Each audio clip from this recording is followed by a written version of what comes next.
घर से हा हे गाणं आमच्या इथल्या लोकांना खूप आवडतं आणि ते मी सतत गाणी बिणी म्हणत असतो, मजा येते.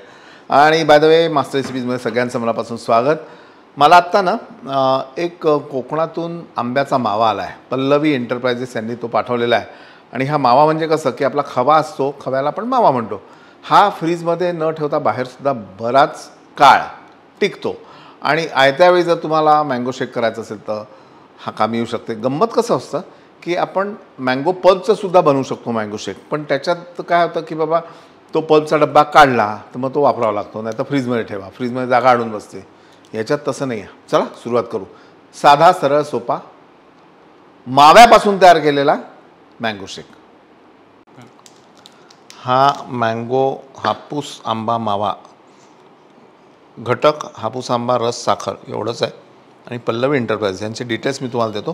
पहिले शेक बनवून याला बाहेर काढतो. हा जवळपास 200 ग्रॅम आहे. त्यातला आपण अर्धा म्हणजे जवळपास 100 ग्रॅम हा मावा घेऊया. त्याचे असे तुकडे करायचे.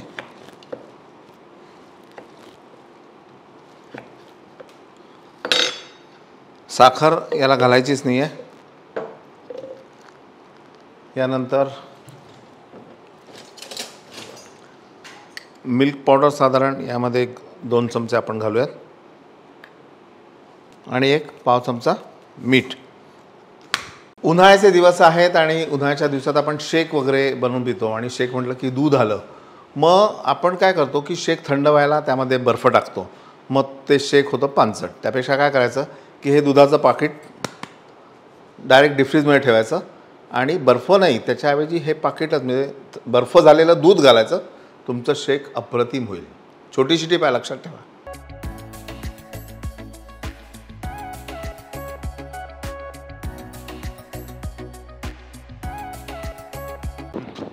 बर्फ टाकल्यावर थोडंसं असं म्हणजे बर्फाचं दूध घातल्यावर थोडंसं असं खोरून घ्यायचं आणि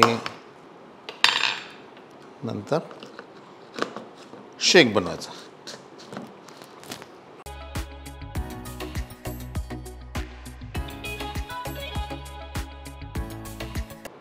बघा एवढं छान असं घट्ट शेक तयार झालं.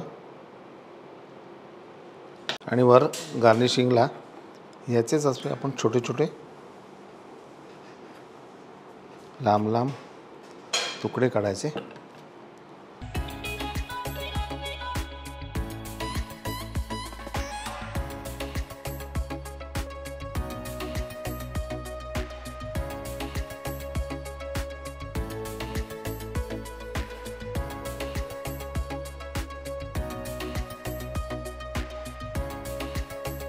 बढिया इन्स्टंट मँगो शेक तयार आहे. आणि हे केल्यानंतर तुम्हाला हा मावा जर हवा असेल तर पल्लवी एंटरप्राइजेस, पल्लवी गोगटे यांना खालील नंबरवर संपर्क साधा, व्हॉट्सॲप करा त्यांना आणि घरपोच कुठेही भारतात असाल, भारताबाहेर असाल, हा मावा तुम्हाला मिळेल.